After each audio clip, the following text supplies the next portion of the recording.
Hello everyone, hello friends, welcome back to the Otter by Autumn channel. My name's Autumn and this is the channel. Let's get into it. Alright, so we're all here for the same thing. The first 3 episodes of Marvelous Miss Maisel season 5 just came out, just dropped. We've collected our thoughts. Now, I can already say that I adore this season way more than the 4th season. I just think that their heads weren't on straight in the 4th season, but now we're on the 5th season.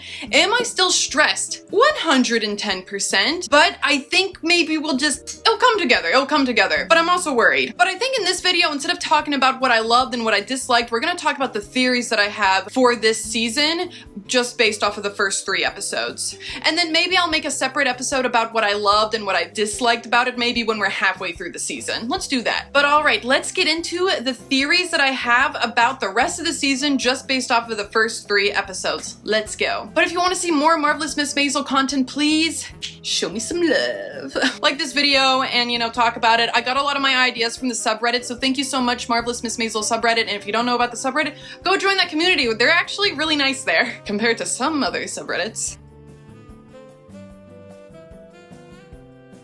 Alright, my first theory is that, and a lot of others' theory, is that the flash forwards aren't canon, they're not real, they're like a bad dream. And I know that can be a stretch, but then I feel like, you know, it's not too out there for the writers, because if you remember when Moish had his heart attack, Shirley was like, what's the point of a story if you already know the ending? And why would you want to know that? So I think maybe that was some foreshadowing that these flash forwards into the 80s, seeing Ethan and Esther, aren't canon. And I really hope not, because, Ethan's kind of lame.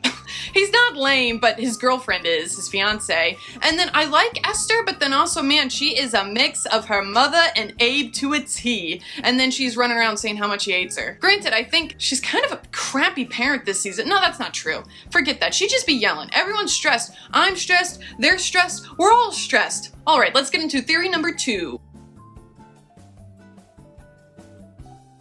Gordon is married to a lesbian. Now, this is also a pretty reaching theory, but then some people say that the way that Susie reacted to seeing Gordon Ford's wife walk down the hallway there and then seeing her picture means that she has recognized her from back in the good old days, to when maybe Susie was going to more clubs in her more queer young era. Are we a baby? Little baby. So then when Gordon said, I'm not that kind of married, that's what he meant. He's just kind of married to save face, so then he can do whatever he wants but still look like a family man or a married man, and then she can do whatever she wants being a lesbian in the early 60s. But then I have a theory personally is that Esther is just detached from her mother from the jump. And that could be something that Esther is just mentally, she was born detached from her mother, to where like Ethan is a little bit more attached, to where Esther just naturally does not like her mom. Because when Esther laid down with Midge, when Midge picked her up out of bed, Esther woke up and was like, I don't want to sleep with you, and then slept in her own bed. Granted, her bed could be cooler than that bed, so then she's gonna sleep in there. And that's my theory, that Esther is just not into her mom. She's like, moms are for losers. So Esther detached from mom. So, like, the timeline's kind of weird for me. Is this been a year since Lenny and Midge has seen each other since the night? Because at this point, it's Thanksgiving, or was that or has it been a month? Because wasn't it like an October showing that Lenny did, and they had like a bunch of snow that year? I don't know. So it's either been like a month since they've seen each other and just have not communicated, or it's been close to a year, like a whole season around. So I really hope that this is not true, but I had said that the original Ethan actor wasn't too amazing at acting now that he's older, and now they replaced his actor in the last season. And I'm like, gee, I sure hope that me and other people didn't get him fired, because I loved him. And it's just kind of weird because, like, they have the original Esther, but then they just got this kid that does not look like Ethan. And then even then, is he that better of an actor? I don't know. They're just all kids. We're all having a good time. I'm still a little stressed.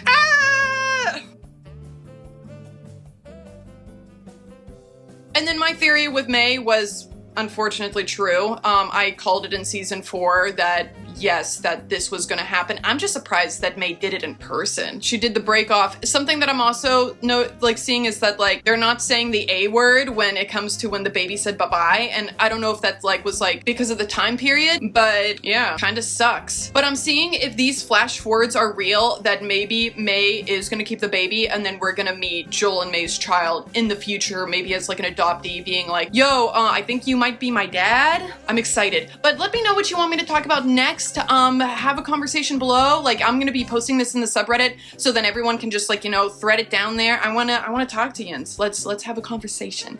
But all right, everyone, like this video if you did. If you didn't subscribe to me, you'll get more of me. All right, everyone, have a good day. Bye-bye. Mwah.